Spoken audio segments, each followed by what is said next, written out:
Hi, statisticians. Today's lesson is on defining probability. Let's jump in. Let me start by introducing you to Aaron Judge. He's a big power hitter and Major League Baseball player. And when I say big, I mean big. Here he is standing next to another player, Jose Altuve. But in addition to his stature, he's also known as a power hitter because of his big swing.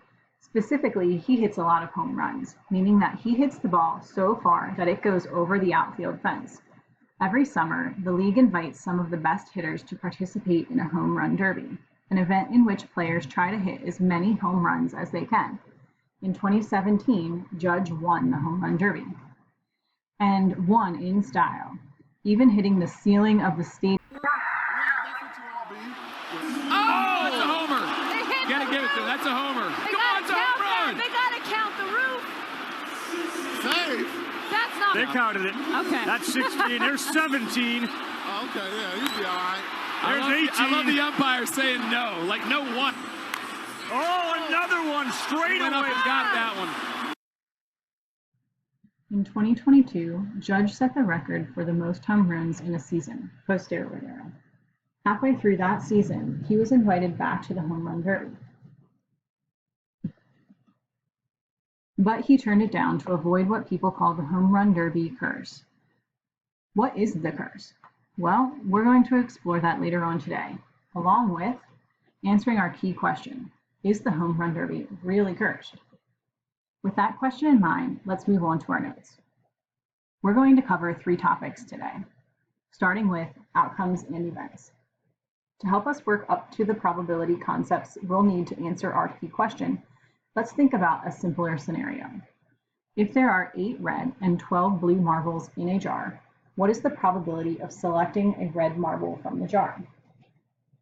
If we include all of the marbles, red and blue, there are 20 possible outcomes. We call this our sample space, or the set of all possible outcomes. We use the term event to describe a collection of outcomes. For our purposes, let's say R is the event of selecting a red marble, and 8 possible outcomes are included in that event. And let's say B could be the event of selecting a blue marble, which would include 12 outcomes. Now, let's return to the question being asked. What is the probability of selecting a red marble from the jar? This question is asking us to find the probability of event R occurring, which we write in this P of R notation. When calculating this probability, it's important to note that for each marble, or each outcome, there is an equal chance of getting picked. In situations like this, in which each outcome is equally likely, we calculate probability by dividing the number of outcomes in an event by the number of total possible outcomes. To find the probability of event R occurring, that's going to be the number of outcomes in event R divided by the number of total outcomes.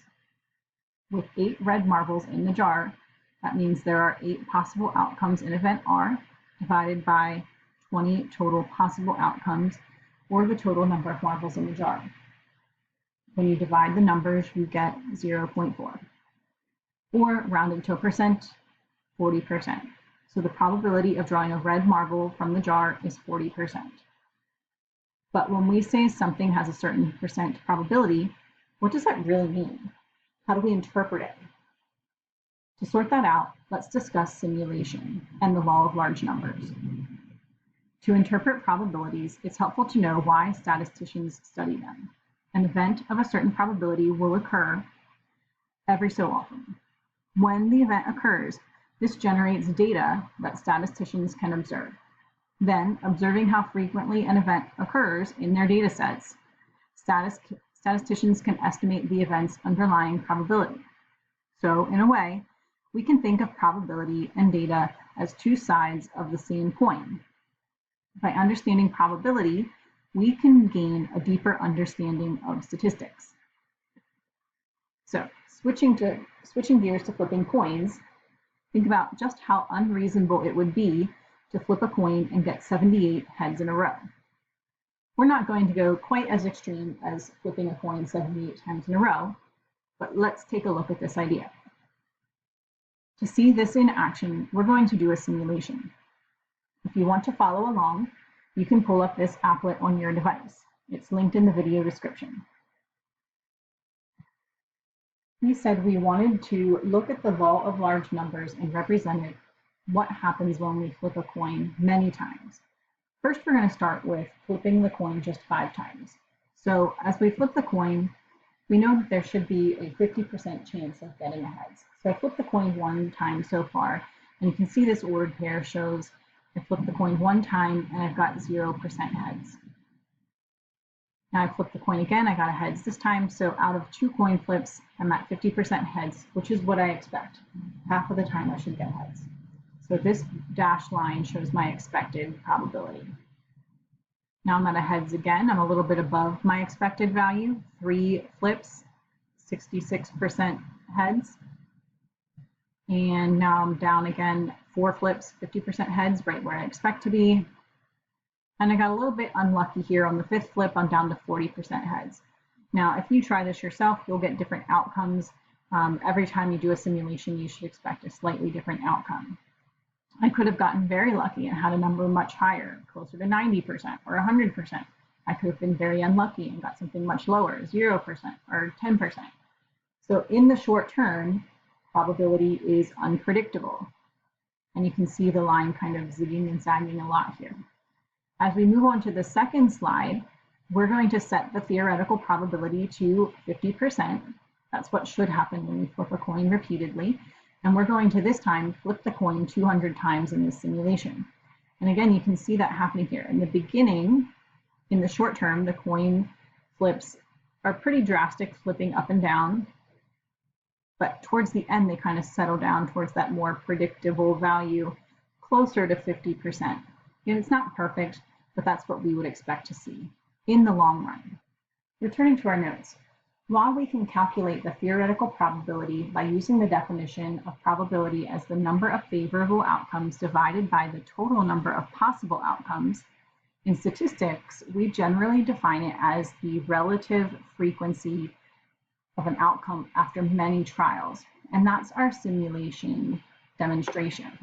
For example, after many trials of flipping a fair coin, the relative frequency, or the percent of flips that outcome shows heads up, should be close to 50%.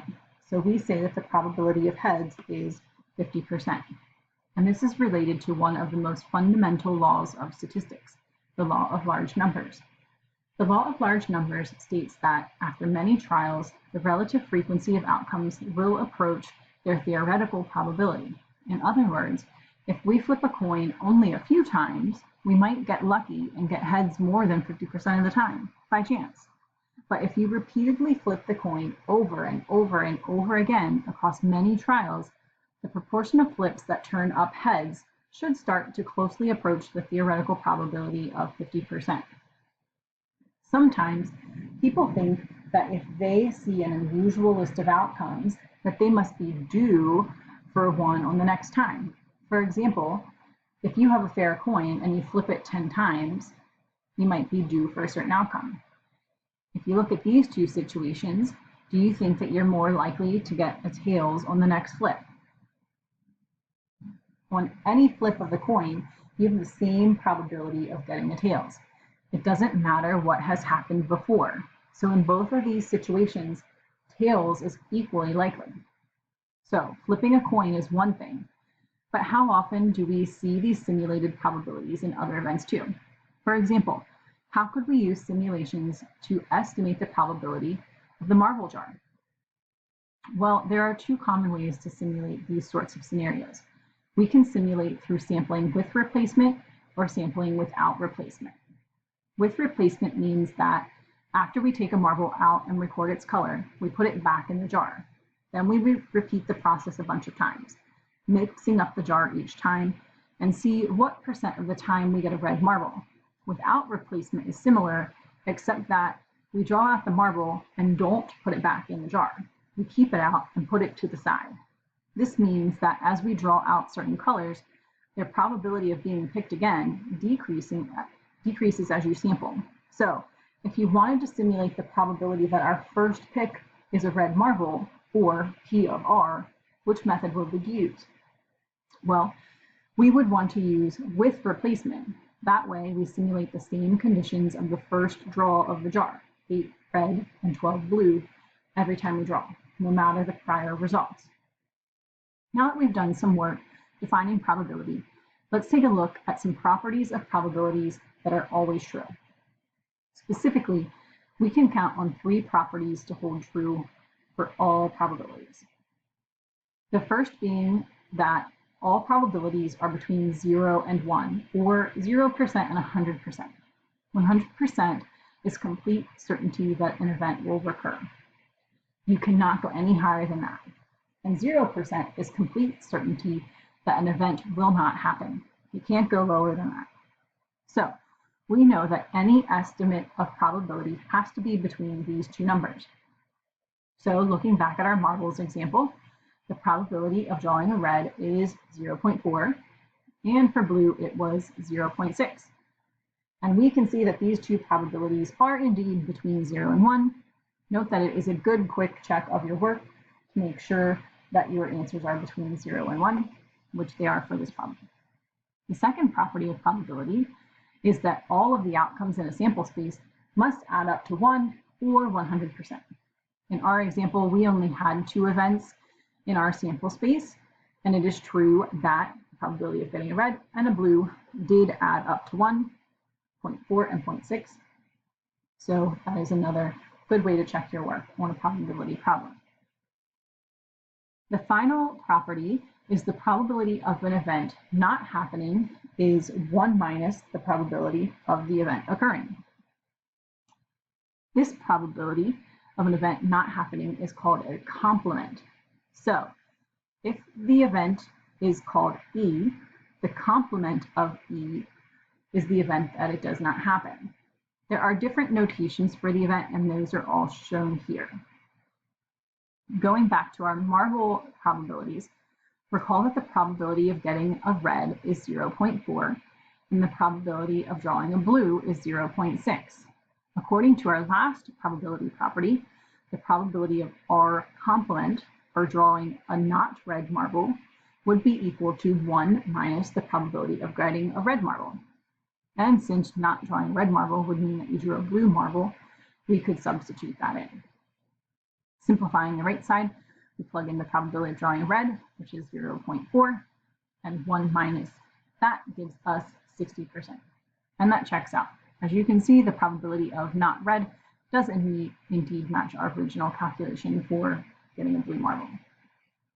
So we've confirmed that the probability of not red is indeed 1 minus the probability of red, and that probability holds true.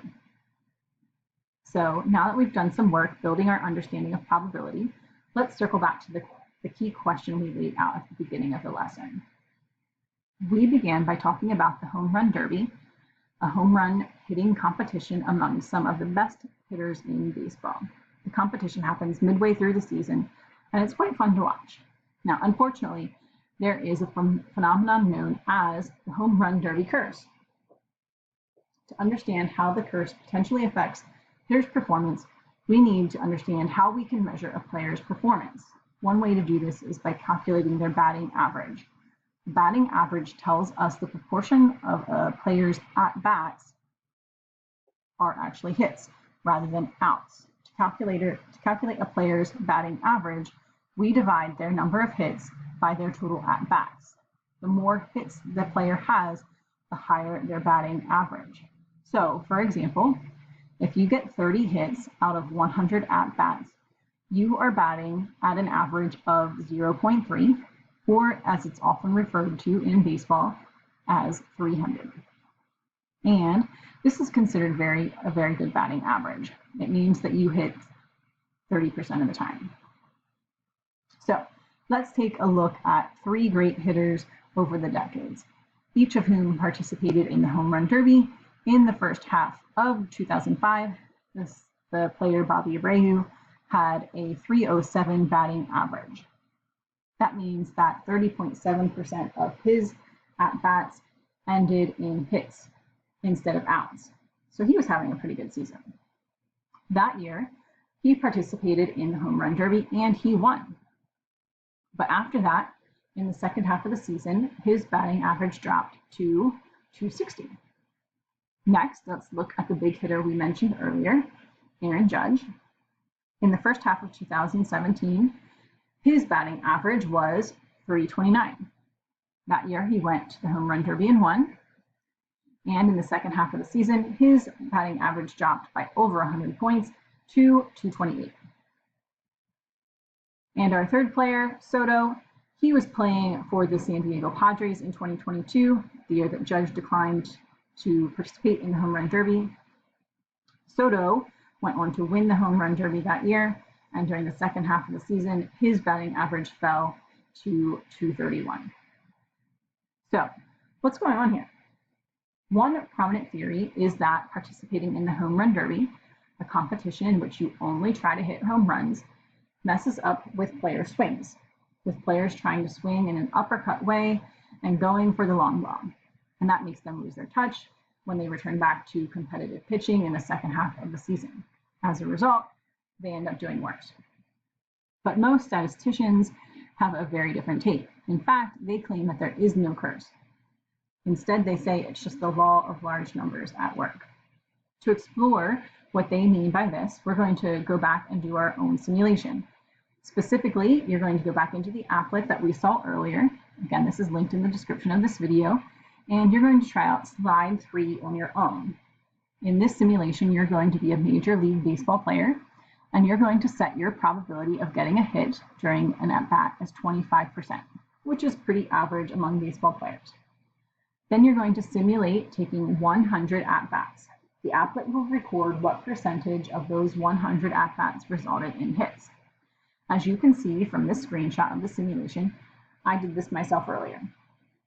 And I got 23% of the time I ended up with hits, which means that my batting average was a little bit lower than the expected 25%. In other words, by chance, I happened to underperform. So go ahead and run your own simulation and record your own results. When we get back together as a class, we will take the top 3 students who have the best batting averages in their own simulations, and we will do our own in-class home run derby. Then, after that, we will have a fake home run derby. These 3 players will use the applet again after the exact same simulation to see how their second half of their seasons go. The question we will focus on is, do you believe these students will have a better or worse batting average in the second half of the season? Why? And what does your answer say about the home run derby curse? So take a moment to jot down your initial thoughts to this question, and we'll discuss them further in class. That's it for now, statisticians. We will see you next time.